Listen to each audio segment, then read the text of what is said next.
Hey everyone, when it comes to the 2021 new releases from Tudor, there was no shortage of surprises. There were classic updates and bold new moves. I've got Ben and Jack here to discuss, so let's get into it. What is the biggest surprise to me from Tudor? 2 words, display back. Yeah, definitely didn't see that one coming. Yeah, I would agree. I didn't see that coming. I also didn't see coming 2 precious metal dive watches. One of which is sterling. Yeah. Silver and gold, baby.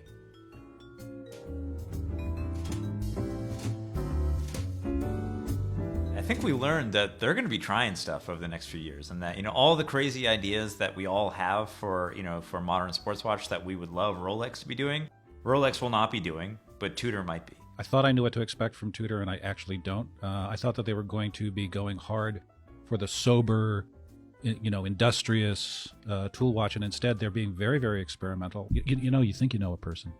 They're trying out a lot of stuff. One of the things I learned today is that Tudor is ultimately still a part of Rolex.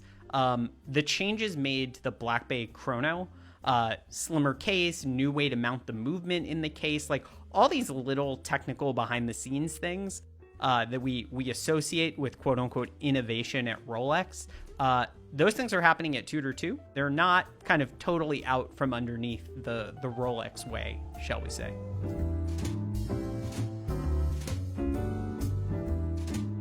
I'm kind of left speechless here by the very idea of a sterling silver dive watch from the Rolex family with the display back. It is so very, very strange.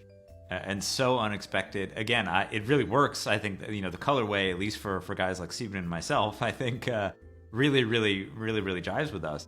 It's executed beautifully. I think, to be honest with you, I would potentially buy one of these just because I find it so strange and kind of so compelling. It doesn't set a new one, but it adds a new kind of challenger in the mix. I would still argue that the Speedmaster, you know, to most people is that benchmark, that kind of gold standard for value in high-end watchmaking, as well as authenticity.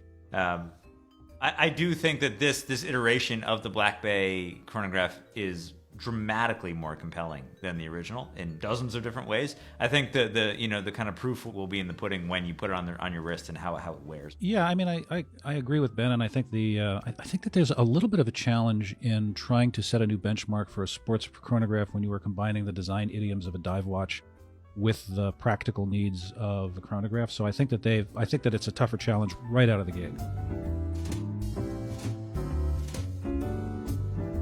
I can't stop thinking about the sterling silver guy, honestly.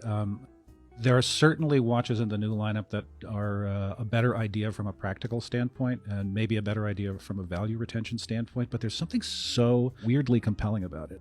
I think the watch, just like Jack, that I want the most from the new Tudor collection is the silver display back Black Bay 58 with a taupe dial. It's beautiful looking, you know, just from a purely superficial level, it's lovely. My favorite Tudor from this year is definitely the Black Bay 58 925, which is the sterling silver model with the sapphire case back. I don't know. It's a damn good looking watch that gets me thinking, and I can't ask for much more than that.